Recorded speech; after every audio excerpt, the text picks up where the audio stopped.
नमस्कार, मैं Vinod Kumar Vinod education and information channel में आपका स्वागत है।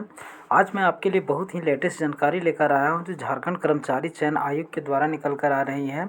तो आप मेरे वीडियो में अंत तक बने रहें। क्या कुछ जानकारी निकल कर आ रही है इसके बारे में मैं आपको पूरी तरह से डिटेल में बताने वाला हूँ। तो आइए चलते हैं वीडियो की ओर। तो यहाँ पर कहता है कि झारखंड कर्मचारी चयन आयोग विवरणिका है, यहाँ पर भी आया है जो विज्ञापन से संबंधित है। विज्ञापन संख्या 07/2023 है और झारखंड नगर पालिका सेवा संवर्ग संयुक्त प्रतियोगिता परीक्षा 2023 JMSCCE 2023 का विज्ञापन है। अब आइए देखते हैं इसमें। तो यहाँ पर आपको देखिए, यहाँ पर कुछ तो कह रहा है कि झारखंड, यहाँ पर कह रहा है कि झारखंड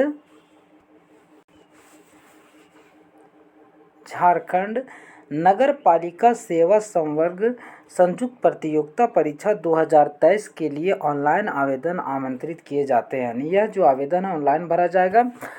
अब यहाँ पर कहता है कि उम्मीदवार विवरणिका की विभिन्न कंडिकाओं में विहित शैक्षणिक योग्यता तथा निर्धारित आयु सीमा के अंतर्गत आवेदन दे सकते हैं। ऑनलाइन आवेदन आयोग की वेबसाइट www.jssc.nic.in पर लॉगिन करके समर्पित किया जा सकता है। इसका परीक्षा शुल्क जो है 100 रुपया रहेगा। लेकिन वैसे कैंडिडेट जो अनुसूचित जाति यानी झारखंड के अनुसूचित जाति और जनजाति से बिलोंग करते हैं उनके लिए जो 50 रुपये रहने वाला है।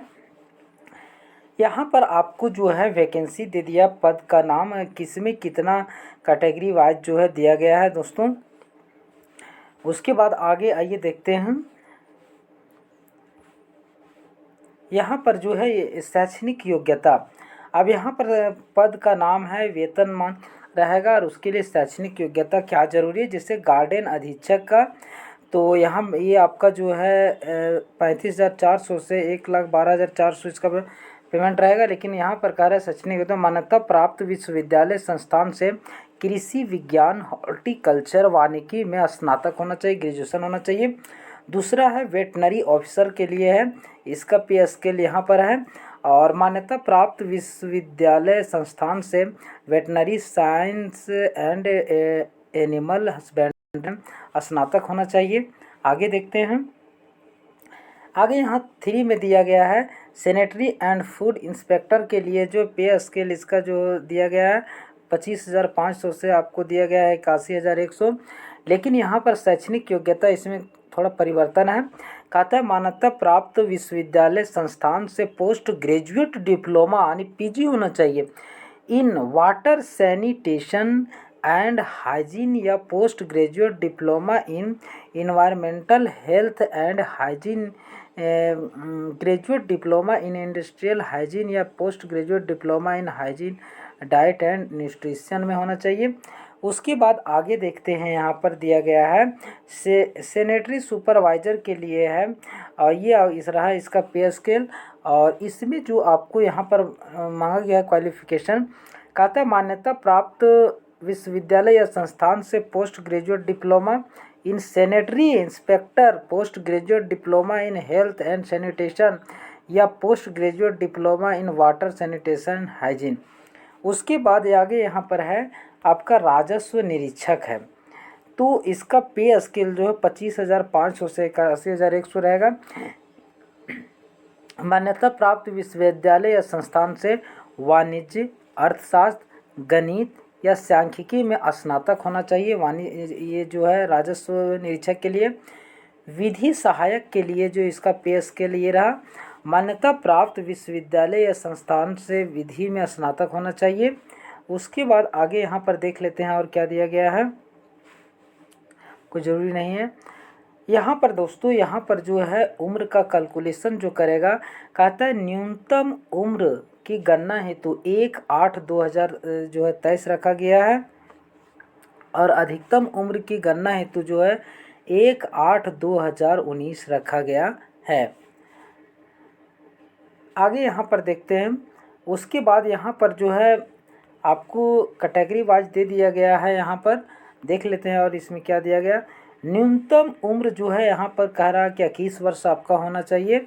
और यहाँ पर अधिकतम उम्र जो है यहाँ पर अनारक्षित और आर्थिक रूप से कमज़ोर वर्ग वाले के लिए 35 वर्ष है। अत्यंत पिछड़ा वर्ग जो अनुसूची 1 और पिछड़ा वर्ग अनुसूची 2 में आते हैं उसको 37 वर्ष। और महिला उम्मीदवार चाहे अनारक्षित हो या आर्थिक रूप से कमज़ोर वर्ग हो या अत्यंत पिछड़ा वर्ग उसके लिए 38 वर्ष रखा गया है।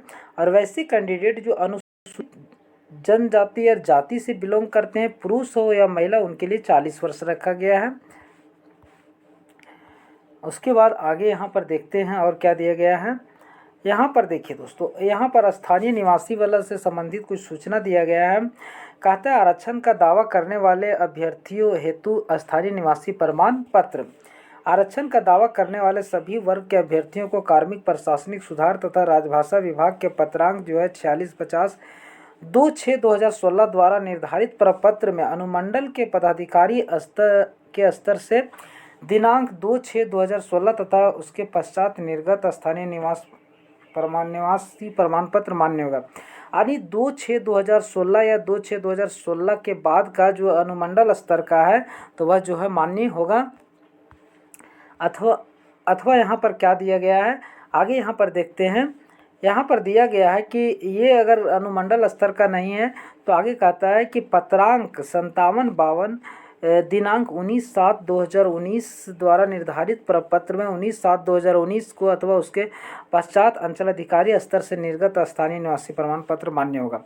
अरे आपका अनुमंडल स्तर का नहीं है अगर आपका अनुमंडल स्तर का नहीं है, अंचल स्तर का आप देना चाहते हैं तो लेकिन 19/7/2019 या 19/7/2019 के बाद का होना चाहिए तभी मान्य होगा।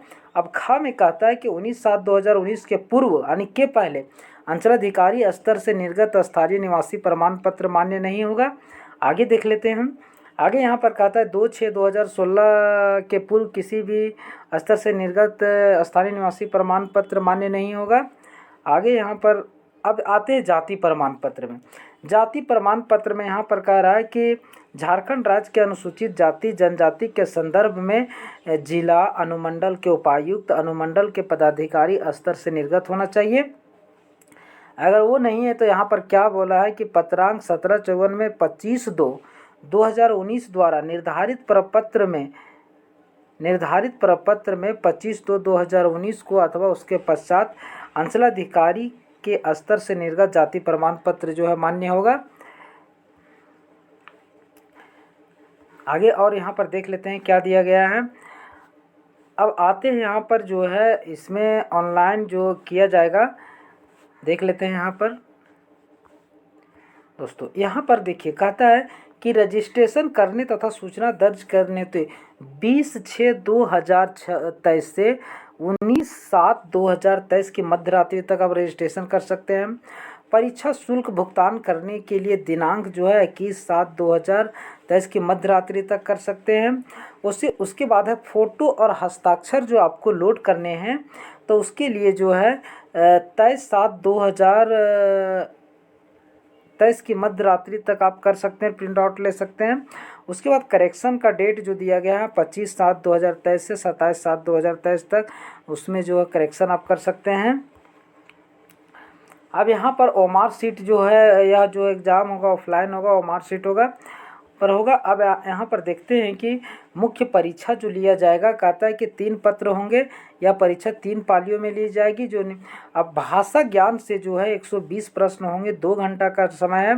हिंदी भाषा ज्ञान से 60 प्रश्न, अंग्रेजी भाषा ज्ञान से जो है 60 प्रश्न और कुल इस तरीके से 120 हो जाएगा।